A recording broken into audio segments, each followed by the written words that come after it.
ఇలా దళితులకు గిరిజనులకు నా సూచన ఒక్కటే, ఆ, ఆనాడు ఉన్న పరిస్థితిలో కాంగ్రెస్ పార్టీ సంక్షేమము అభివృద్ధిలో ఒక విధానాన్ని తీసుకున్నది. అవు ఆ శకం ముగిసింది. అవు ఇవాళ నిజంగా నాకు మీకు భూములు ఇవ్వాలన్నా ఈ ప్రభుత్వం దగ్గర భూములు అందుబాటులో లేవు.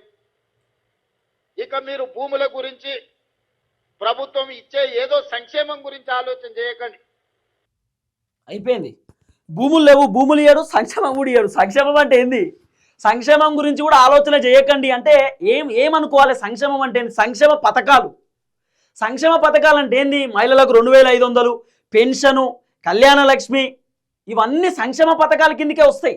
ఈ పథకాల గురించి ఆలోచన చేయొద్దుగా. ఈ పథకాలు కూడా మేము ఇచ్చే పరిస్థితి లేదు, మా తాన పైసలు లేవు, భూములు లేవు అంటున్నాడు. మరి అమ్మకతోపుకో నీకు ఈ భూములు ఎడికెళ్ళి వస్తున్నాయి అన్న? అమితోప నీకు భూములు ఉన్నాయి కదా. ఇప్పుడు ఆ HCU హైదరాబాద్ సెంట్రల్ యూనివర్సిటీకి సంబంధించినటువంటి వ్యవహారంలో భూములు అమ్మడానికి రెడీ అవుతున్నాడు.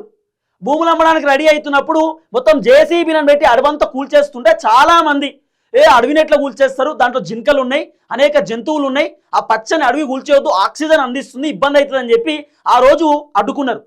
తర్వాత ఇక రకరకాల భూములు అమ్మకదొక్కుతున్నారు. మరి భూములు అమ్ముకోవడానికి ఎడికెళ్ళి వస్తున్నాయి అన్న? ఈరోజు ఏమో దళితులకు గిరిజనులకు భూములు ఇవ్వడానికి మన తన భూములు లేవు, మరి అమ్ముకోవడానికి భూములు ఎడికెళ్ళి వస్తున్నాయి.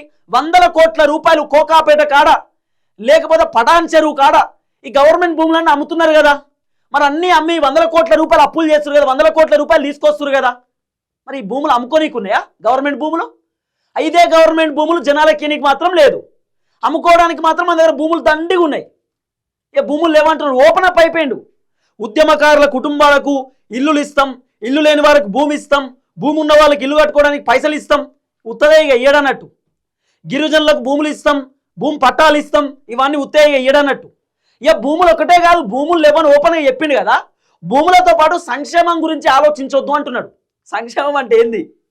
ఏమి ఏం మా తాన పైసలు లేవు, చేతులు ఎత్తేసిండు, అలా బాంబు వేల్చేసిండు, మా తాన ఏం లేవు, ఉత్తదే మాది డొల్లా అయిపోయినంత కథ, మా దగ్గర ఏం లేదు, కాబట్టి మమ్మల్ని ఏం అడగొద్దు, మా పని అయిపోయింది అంటున్నాడు ఇక ఓపెన్గా.